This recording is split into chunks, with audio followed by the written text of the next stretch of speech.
Welcome to the Chuzi Daily Top 7 Content Challenge, a daily countdown of our top contrasting content on various topics and stories. We ask you to make your own decisions on what content provided you with the insight and information that makes sense to you. This is our way of promoting top content that may be in contrast with what's currently in your YouTube feed, lifting you out of the echo chamber that you're accustomed to. Break out and be choosy every day. Enhance your social media literacy and be part of a more diverse and informed community. Let's begin. Number 7. Today's first set of videos, we have 2 news pieces featuring discussions on the modern dynamics of casual sex. In the first news piece, we have Ayala, a sex researcher, writer, and sex worker, explaining to Lex Friedman on his podcast of how money changes the dynamics of getting paid for having sex versus interacting with your sexual counterparts for free. Hour. And then you said that you're thinking of jumping back in at a rate of $2,400 the first hour. Yeah. And I think $900 each successive hour. That's interesting. I mean, to me, that's really interesting. Like why? It's like why a the lot on the first discrepancy? hour. Yeah. Oh, it's just because it's like depends on how you want to incentivize like the amount of hours. So if you have to pay a lot for the first hour, but not very much for the successive, you're more likely to buy like a longer period of time. And usually I find that clients who buy a longer period of time are nicer to you.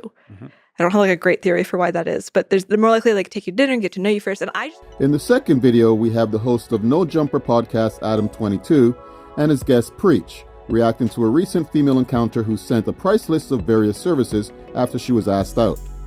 The question is, would you still go out with her? He was asking her to hang out, trying to get in the cheeks, and she responded allegedly with basically a price sheet of what it costs to spend time with her. Had the overnight price, had the half-hour price, had the hour and a half, 2 hours, whatever the fuck it was. Okay. And we were all talking about it in the group chat, and to us, it was kind of like an immediate, like, oh, this bitch is tripping, etc. But then he's like sending some pictures of her, and we're all kind of like, well, shit, you know, $500 is $500. I mean, shit, that might not. That was probably the cheapest option. Yeah, I think it was like a half hour, might have been 500 or something. Both videos offer contrasting perspectives. One from a female Gen Zer determining the value of her services, and on the other hand, a male Gen Zer contemplating for the first time if he should actually pay for what he originally thought would have been a normal casual hookup. Chuzi wants to know which one provided more insightful and useful information. We'll leave that decision up to you. Simply hit our subscribe button and then click the link to the original content to see its entirety in our description section. This will count as a vote for that content. Thank you and continue watching. Number 6. Today's second set of videos, we have 2 news pieces featuring discussions on what you should be doing to recession-proof your YouTube earnings. In the first news piece, we feature how Mr. Beast has recession-proofed his earning power, as told to John Coogan on the John Coogan podcast. The financial system is in crisis. Recession. Full-blown recession. But Mr. Beast seems to be doing fine. I'm gonna hand each of you a check for $50,000. So what does he know that the rest of us don't? It's a $300,000 call. Global economy could fall into recession. I bought this ginormous private as island. the Fed and other central banks raise interest rates in an effort to stop inflation. I was recently talking with some other YouTubers, and they asked me how the recession would affect creators. It's a good question, and we don't really have much history to draw from here, because the last time there was a major financial crisis, YouTube was only a few years old. Now, tons of creators have built independent video businesses, so if a recession causes ad revenue and sponsorships to dry up, they could be in a really tough situation. Let's analyze Jimmy's business to understand. In the second video, we have the former YouTube employee, John Uche, exposing how to grow your YouTube channel in 2023. For 5 years, then worked at Instagram for 3 years, and then I started this channel. And I want to share 7 unconventional tips that led me to get millions of views per day. And it's not the obvious stuff that everyone's talking about. It's stuff I don't think people have heard before. You're very good at what you do. I want to get into the 7 tips, but before I do, quick story from my time at YouTube. Because I had a chance to work with so many amazing creators, celebrities, brands, but there's one person, one celebrity that really stuck with me as I started this channel and made that change that catapulted my channel. And that guy was James Corden. He did something so profound that people don't give him credit for, because At the time. Both videos offer useful advice on how popular content creators including Mr. Beast grows and recession-proof their channels and their earnings in 2023.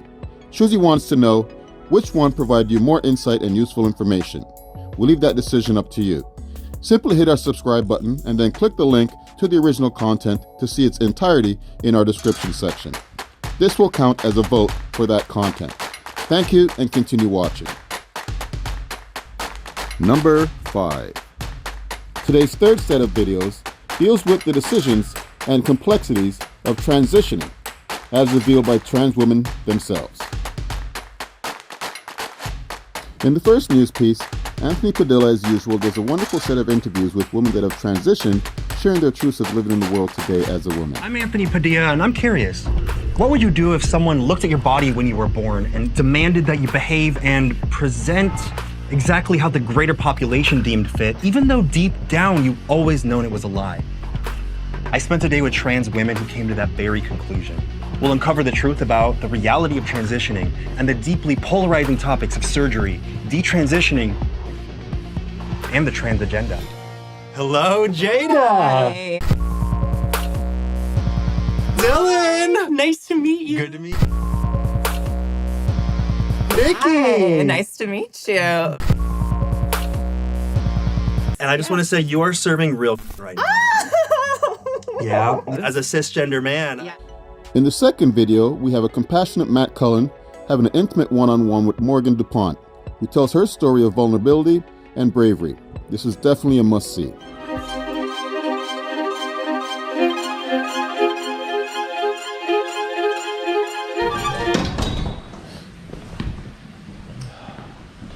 Hi, how are you? Hi. Good to see you, meet you. Nice to meet you Oh my too, gosh, darling. I love your look. Thank you. Yes. I appreciate it. It's so nice in here. Thank you. Oh my gosh, I love the colors. I love the MTV credits. Yes. The Project Edition. Do you mind if I turn the camera on you? Of course. Okay, it's okay. of Thank course. you. Yeah. Oh my gosh, this is your place? Yeah, this is my little studio apartment. I love it. It has so much Thanks. character. Both videos give us only a glimpse into the everyday lives of the trans women from their own experiences and not from a commentator. Chuzi wants to know which one provided more insight and useful information. We'll leave that decision up to you. Simply hit our subscribe button and click the link to the original content to see its entirety in our description section. This will count as a vote for that content. Thank you and continue watching. Number 4. Today's fourth set of videos take us on an entertaining dive into the first generation born into the age of social media, the Gen Z generation. In the first news piece, we take a peek at our younger generation through the lens of a popular YouTube channel, The Take. There are so many tropes and cliches attached to our Gen Zs. Let's take a look and identify how accurate they are. But are we asking the right people? Gen Z characters on screen are overwhelmingly written by people from older generations, and we're seeing countless media stories dissecting Gen Z tastes, spending habits, and trends, but they're often written from a distance, like scientists studying a foreign species. So what has our culture collectively decided that today's young people are like? Anyway, I upvoted you on the Days 100. What? Your story is it's really, really inspiring. Have you seen all that stuff on mental health TikTok? In film and TV, Gen Z characters tend to follow certain patterns, like they live online. Oh my god, this bitch's feed is so fake. How do you know? I'm an American and I'm 15. And seemingly can't function without access to a Wi-Fi connection. In the second video, we ask the question, do all Gen Zs think the same? This all takes place on the popular channel Jubilee. This is great for the older generations to get a bit more insight into one of the more brightest but sensitive generations ever. If you don't agree with these things.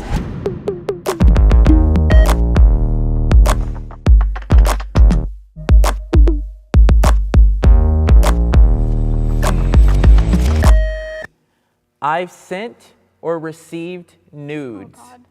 Do I 3, have to answer this? 2, 1, go. Girl. I mean, If one day I want to get a certain job or go into a political office, I just don't ever want to have somebody to hold that against me. Even when people send me nudes, I'm like... Both videos opens our minds a bit more to understand our youngest generation that has been born into the age of social media. Chuzi wants to know which one provided more insight and useful information. We'll leave that decision up to you. Simply hit our subscribe button and then click the link in our description below to see the original content in its entirety. Thank you and continue watching. Number 3. For today's 5th set of videos, two of the top commentators out there today, Joe Rogan and Tim Pool, do what they do best and bring commentary to the modern age of dating. Lots of fun. In the first news piece, Joe and his guest Shane Gillis discuss how the pandemic, China's one-child policy, social media, and sex toys has changed the dating scene in 2023. Guys and there are girls. That's crazy. Yeah. They fucked up. The fact that they didn't see the math on that one-child policy. I think they'd be pretty good at that. The math. Yeah, I would think. Isn't that like a thing that they're kind of known for? I don't know. I don't know anything about that. I think that. Yeah. It's like, Yeah. how the fuck did they not see where that was going to be a disaster in the future? Like, there's a whole generation of guys that have no girls. There's like, what are you going to do? There's no girls. They're going to get aggressive. What the fuck are they going to do? Damn. Yeah, not You know, good. Whack off the cartoons. Because, like, even in this country where it's 50-50, Yeah. basically, do you know that, like, 64% of men are single and only 34%? In the second video, Tim Pool and his guests dissect today's hookup culture, the Andrew Tate effect, and how overall media is affecting traditional relationships. Audience will be served at all by hearing this, but I'll play it for you anyway. I think the biggest thing that like annoys me in like the whole dating world is like fucking talking stages. Like that shit's so annoying. Like the whole like, and just like the inconsistency in them. Like I literally like hate that like so much. But I think that's like my biggest thing. It's just like What specifically? just like the fact of just like you like I don't know how to word this. Like in like talking knows she stages, doesn't and know it's how to just like word you're it. like I can't do it. I can't listen anymore. I She shut it just- up the first time I tried to, but Yeah. I've since listened They to say it. she's speaking hot girl language. So she's saying that in the early days when you're texting back and forth for like, and then it turns into a week of texting and then What 2 weeks. So then she. Both videos gives us insight into what's happening in the dating scene. Do you recognize any of these scenarios? Chuzi wants to know which one provided you with more insight and useful information. We'll leave that decision up to you. Simply hit our subscribe button and then click the link in our description below to see the original content in its entirety. Thank you and continue watching. Number 2. For today's 6th set of videos, it's very important that we're all collectively aware of what's exactly happened with the recent bank collapses and be prepared. Take a look at these two perspectives. In the first news piece, we have Russell Brand having a very lively discussion with Ryan Grimm from Breaking Points on the cause and effects of the recent bank collapses. Must watch. Bank developments, because there's more to talk about every single day. By the hour, it feels like there's more to talk about every single day. Let's start, though, actually, Ryan, with yourself. You were on Russell Brand's show yesterday. I'll tee this up very briefly. We talked about the Department of Justice announcing that it's going to be probing Silicon Valley Bank. The New York Times reported that experts were saying that they're going to be looking at the bonuses that executives in the stock sale, the bonuses that paid out to the executives in the stock sales done by executives. That's great. They should definitely look at that.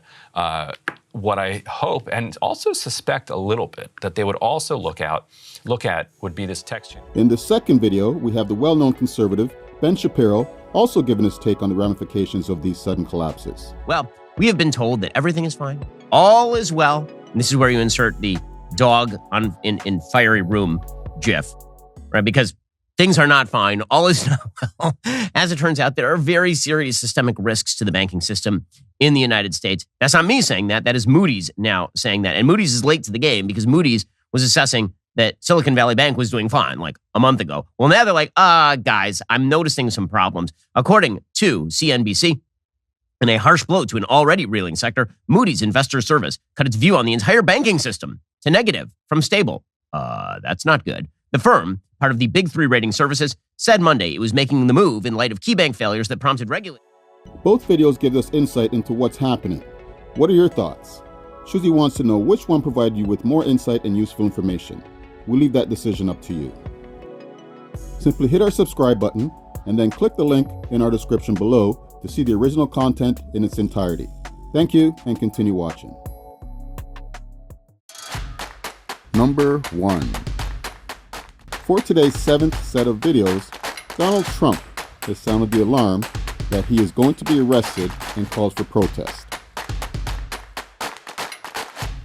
In the first news piece, Maggie Haberman of the New York Times puts Trump's Truth Social in perspective and adds how much truth there is to his latest post.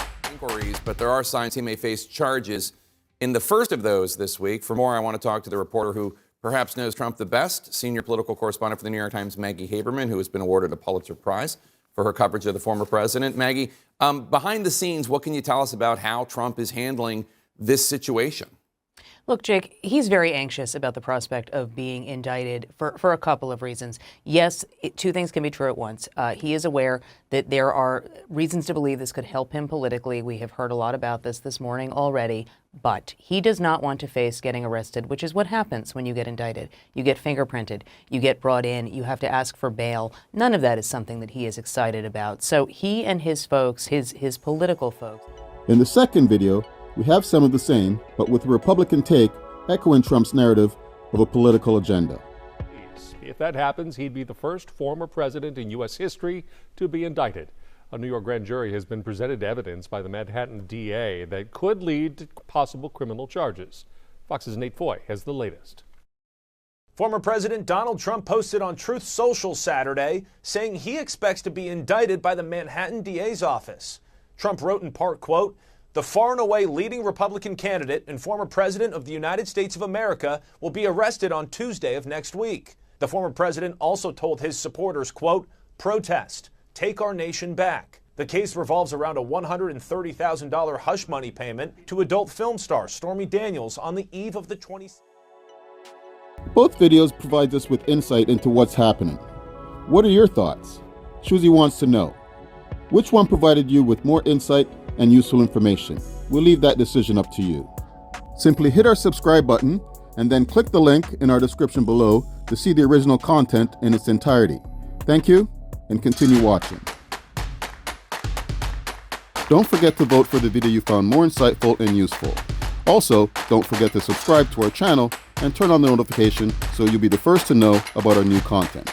Let's break free from the echo chambers and become more informed consumers of social media altogether. Thank you for watching.